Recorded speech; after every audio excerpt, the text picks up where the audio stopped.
కథ కాదు జీవితం.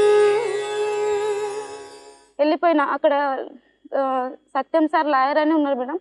అతన్ని వెళ్ళి కలిస్తే మంచితనంగా ముందు సార్ కేసులు గీసులు వద్దు మా పిల్లలని ఇప్పియండి సార్ అంటే ఫోన్ చేసి పిలిపించారు మేడం. అమ్మని చిన్నమ్మని పిల్లలని మా పిల్లలని ముగ్గురు పిల్లలని పిలిపిస్తే ఇంకా పిల్లలకు వీళ్ళు ఏం చెప్పారో మేడం. ముగ్గురు పిల్లలు నా ఇద్దరు పిల్లలు అక్క పాప. వీళ్ళు ఏం చెప్పారో మా పిల్లలకు అక్కడికి వచ్చినాక నువ్వు మా మమ్మీ కాదు మా మమ్మీ ఈమెనే మా మమ్మీ అశోక్ విజయలక్ష్మి నువ్వు కాదు మా మమ్మీ అన్నారు మేడం. అంటే అక్కడ నా పిల్లలు ఏరియాలోనే మేడం కొద్ది దూరమే లాయర్ సార్ గారిది ఇల్లు. అయితే ఎవర్రా నీకు నేర్పించింది అది ఇది అని అంటే నాకు ఎవరు నేర్పించలేదని సార్ ఇట్లా తలపైన కొట్టింది మేడం. ఎవర్రా నీకు నేర్పించింది మీ అమ్మ కాదా ఈమె మీ అమ్మ కాదా మీ అమ్మనే కదా అని అంటే కాదు మా అమ్మ కాదు అన్నారు మేడం.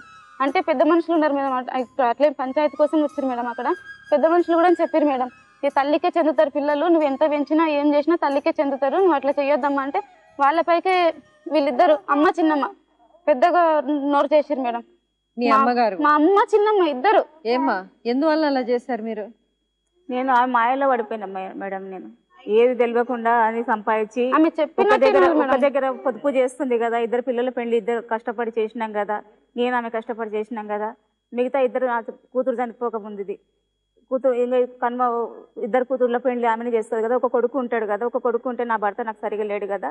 ఈమె దగ్గరనే పడిసత్తాం అన్నట్టు తీసుకుపోయి సంపాదించింది మొత్తం ఆమె చేతిలో వచ్చిన ₹1 లేకుండా. లాస్ట్కి వస్తే సంవత్సరంన్నర అవుతుంది కట్టు బట్టలతోటి ఇంట్లోకి వెళ్ళిన. పెద్ద కూతురు ఆమె భర్త చనిపోయిండు. ఆమె డ్యూటీ చేస్తూనే ఉంది.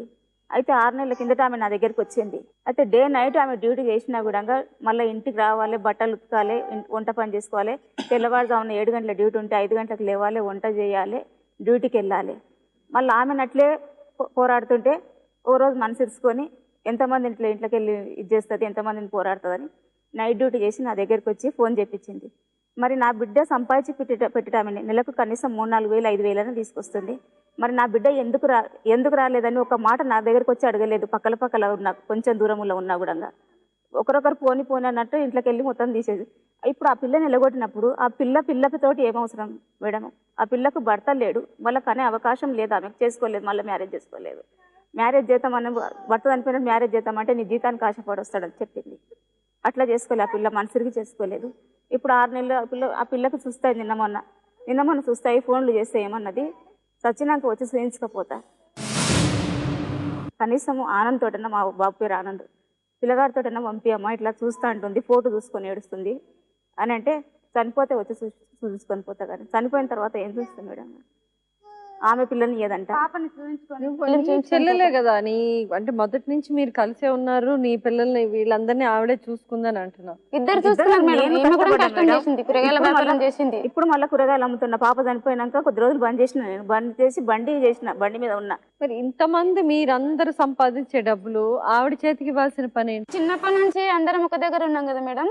ఆమె చెప్పినట్టే ఇంటుంటే మీ అమ్మ కూడా ఆమె చెప్పినట్టే అందరు ఆమె చెప్పినట్టే ఇంటుండే. పెద్దన్న మొత్తం ఆమె ఉండే మేడం. పొదుపు చేస్తుంది అనుకున్నా కానీ అంటే ఇంకా పొదుపు చేసింది అన్ని అందరికి అంతా చేసింది మేడం.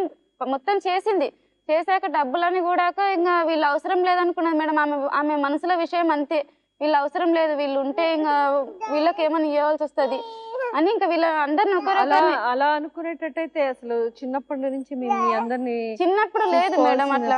మరి చిన్నప్పుడు ఏం లేకున్నది మేడం. అప్పుడు ఏం లేకున్నది మేము చిన్న ఉన్నప్పుడు పని చేసుకోవాలి బతకాలి. ఈ 2 తులాల పుస్తల తాడు నీకు ఈ కమల్ బుట్టాలు నీకు అని చేపించి నమ్మించింది. 2 తులాలు నీకు ఈ కమల్ బుట్టాలు నీకు అని అన్నట్టు ఆ పిల్లకు చేయించింది. ఇంకో పాప చనిపోయింది కదా ఆ పాపది కూడా ఈ పాపకే పెట్టి మ్యారేజ్ చేస్తాను అట్లా నమ్మించింది నన్ను. అట్లా నమ్మించి మోసం చేసింది మేడం నన్ను. భార్య ఇతను వెళ్ళిపోయిండని మా అక్కని కూడా సంసారం చేయలేదు మేడం. మా బావతో మా అమ్మ మా చిన్నమ్మ ఇంకా చిన్నమ్మ చెప్పడం వెళ్ళిపోతే ఈ అమ్మాయి నా చిన్న బిడ్డ ఏడ్చుకుంటుంటే నువ్వు ఎట్లా సంసారం చేస్తావు అసలు అట్లనే మేడం. Sadist madam. ఒక షాడిస్ట్ ఎట్లా ఉంటుందో అట్లా ఆమె చెప్పినట్టు ఈమె వినడము. ఈమెది కూడా తక్కువ ఉంది మేడం లేదని కాదు. అంటే అందరి పట్ల ఇట్లా మారిపోయింది. మొదట చిన్నప్పుడు బాగానే ఉన్నారు. చిన్నప్పుడు బాగానే పెళ్లి అయినంత వరకు బాగానే ఉన్నాం. పెళ్లి ఆవిడే చేసింది కదా. పెళ్లి ఆవిడే చేసింది. కష్టపడి ఇద్దరు చేశారు మేడం. పెత్తనం అంతా ఎట్లా పెత్తనం అంటే ఆమెది అత్తగారింటికి వెళ్ళినా కూడా నా బిడ్డలు నా ఇంట్లోనే ఉండాలి. అట్లా ఎట్లా 15 రోజులకు ఒకసారి అల్లుళ్ళని పలకరించేది లేదు మేడం. అల్లుళ్ళని కూడా వాళ్ళకు కూడా ఒక మాట చెప్పి సంతోషంగా తీసుకొచ్చి 2 రోజులు పెట్టుకొని పంపాలి మేడం. అది ఒక 2-3 నెలలకు ఒకసారి. ఒక్కరిని కూడా కాదు, ఇద్దరిని. వీళ్ళు అడిగితే వీళ్ళతో గొడవ పడము. మీరందరూ అంటే చిన్నప్పటి నుంచి కలిసే ఉన్నారు, కానీ మీ అందరికి ఇప్పుడు ఇదే అభిప్రాయం ఆవిడ మీద. నువ్వు చెప్పమ్మా. మా చిన్నమ్మ నన్ను కూడా వెళ్ళగొట్టింది మేడం ఇంట్లో నుంచి. నిన్ను కూడా వెళ్ళగొట్టింది? నన్ను కూడా ఆమె ఇంటనే వెళ్ళగొట్టింది. మీ అక్క పోతుంది కదా, నువ్వు కూడా వెళ్ళిపో అని వెళ్ళగొట్టింది మేడం.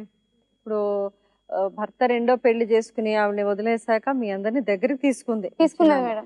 కానీ ఇప్పుడు మీరు అందరూ చెప్పే మాటలు బట్టి చూస్తుంటే మరి ఏదో విచిత్రంగా మేడం. అసలు చెప్తే ఏది ఒకటి ఉండదు మేడం. అసలు చెప్తే మాది మేడం గారు ప్లస్ భర్త రెండో పెళ్లి చేసుకున్నానే అది కూడా నాకు తెలియదు మేడం. అయినా కానీ నేను భరించుకొని గమ్ముగా వెళ్ళిపోయాను మేడం. వాళ్ళు ఇబ్బంది పెట్టి నుంచే నేను పారిపోయాను మేడం. పారిపోయాను, మళ్ళీ వచ్చాను. వాళ్ళు తోలుకొచ్చారు, వాళ్ళ తమ్ముడు తోలుకొచ్చినా కానీ మళ్ళీ కొన్ని రోజుల తర్వాత మిర్చి బండి పెట్టించారు. మిర్చి బండి పెట్టించినాక నాకు ఇబ్బంది పెట్టింది మేడం. అంటే మీ అందరూ చెప్పేది ఏంటంటే ఆవిడ అందరినీ టార్చర్ పెట్టింది మేడం. కన్న కొడుకుని కూడా టార్చర్ పెడతారు మేడం. నిజం. మరి ఈ పాప నీ పాపేనా? అవును మేడం. మేము ఇక్కడ అక్కడ ఉన్నారని బయటకు మేము వచ్చేసాక నేను మా జడ్చర్లకి వెళ్ళి మా ఇంటి సొంత ఇంటి దగ్గర అంతవరకు ప్రయత్నం చేయలేదు మేడం. రెండోసారి వెళ్ళినప్పుడు 6 సంవత్సరాలు పోయింది మేడం. రెండోసారి వెళ్ళిపోయా. దగ్గర ఎవరు ఉన్నారు? మా బాబు, పాప, అక్క, పాప ముగ్గురు అక్కడే ఉన్నారు మేడం. ఇప్పుడు ఆవిడని కూడా పిలిపించి అసలు ఏంటని అదే మేడం. నేను మా భర్త వచ్చాక మేము మళ్ళా కూడా వెళ్ళి అడిగినాం మేడం. చిన్నమ్మ కాలు మొక్త, చిన్నమ్మ ఎందుకు అట్లా చేస్తున్నావు, నా పిల్లల్ని నాకు ఇయ్యి, ఇప్పుడు మమ్మల్ని కష్టపెట్టింది సరిపోదని అడిగినా మేడం. ఆ విషయమే ఆమెను పిలిచాక అడుగుతాం. ఇది కథ కాదు జీవితం.